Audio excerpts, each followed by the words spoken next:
Alright, I am Proteus, Michael Chemo. Alright, we're going to talk about intuition, how to build your intuition, and I'm going to speak about this from experience. But to do this, let's first take a listen to wisdom. Manly P. Hall gives an example of basically how intuition is supposed to be used. He calls it the mental coordinator. If you've read the Urantia book, some people refer to it as the thought adjuster. You can refer to it as your inner man, the higher self, the inner guide.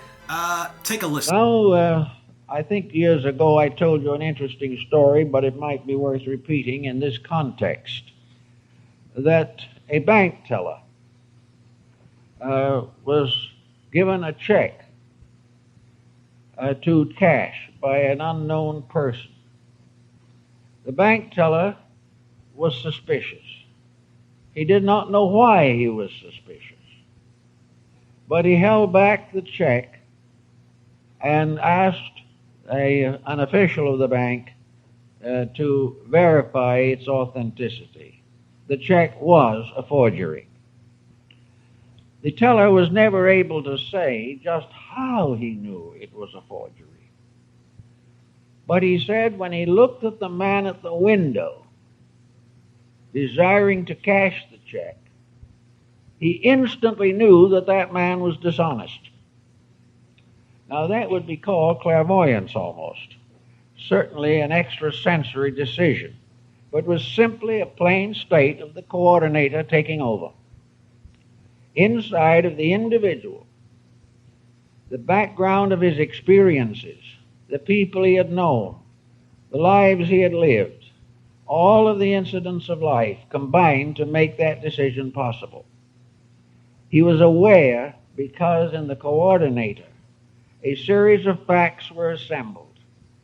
He also was aware because of the distinguishing marks upon the face of the man. He did not know what those marks meant, but the coordinator did. It could read character because it was built upon the testimony of thousands of years of experiences by that entity in its evolution through the universe. All these different factors add to the development of an internal recognition, estimation, or analysis. We know that doctors who are really well versed in their professions are able to often diagnose a patient before he sits down for a diagnosis. The doctor knows what is wrong with the person when he enters the room. The doctor himself probably wouldn't be able to entirely explain the reason that he knows. But if we went into the coordinator, it would be the result of working with hundreds of persons, working with their problems, classifying their ailments, classifying the symptoms, and storing this all away in the inner consciousness.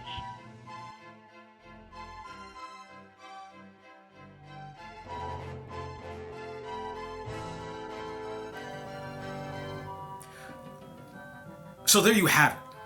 Okay? There you have it, right there. And let's simplify it in just 2 words. First thought. Okay? Your first thought. So right there in that example, when that person came in with the check, instantly the teller said, wait a second, something's not quite right with this person. Now, it's not judgment, okay? It's using discernment, okay? Now, he could have easily have discounted that and said, no, wait a minute. This weird feeling I'm getting, I'm being judgmental, or I'm doing this. Now, I'm not saying to be judgmental. What I'm saying is that bank teller trusted that initial feeling he was getting. And he didn't say anything derogatory to the person. He said, okay, wait right here, sir. I'll be right back. And he went back, did his investigating, found it what was the case. So in your day-to-day, kind of think about it. Think about those times where maybe you say to yourself, and we do know it happens more often than not, where you say to yourself, oh, you know what, I should have I should have done that. I should have followed that first thought I was getting. And you know what? I didn't. Or oh, that's what I was thinking. Something told me. And just listen to the language. Something told me that. Something told me. What's that something? Okay? The inner guidance, your inner man, your higher self, whatever it is that in your belief system you want to label that feeling, do so. And in that way, you will be training. You will be training your system, training those extra sensory perceptions. ESP. Break it down. All it's saying is extra sensory, what you're sensing, perception. It's extra. You know why it's extra? Because you're being quiet. You're taking a step back and you're allowing the mental coordinator, the inner mental coordinator, or the intuition to really take an unbiased, multi-dimensional look at what's going on. All right? And so when you get that feeling, follow it. Nourish it. Okay?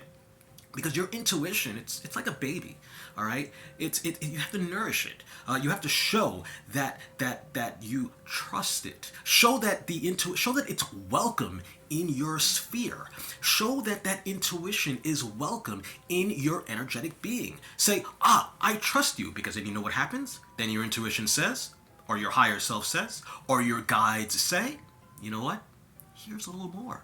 Oh, look, he or she is trusting us. More guidance. More evidence that the guidance was right. Just as if you were getting evidence before when you said, you know what, I should have followed that little inner guidance. So anyway, there you go. And by experience, it works all the time. All the time. I didn't say some of the time. I said all the times. In so much or commensurate to the level that you allow it. So the more you allow it, the more it will give. All right?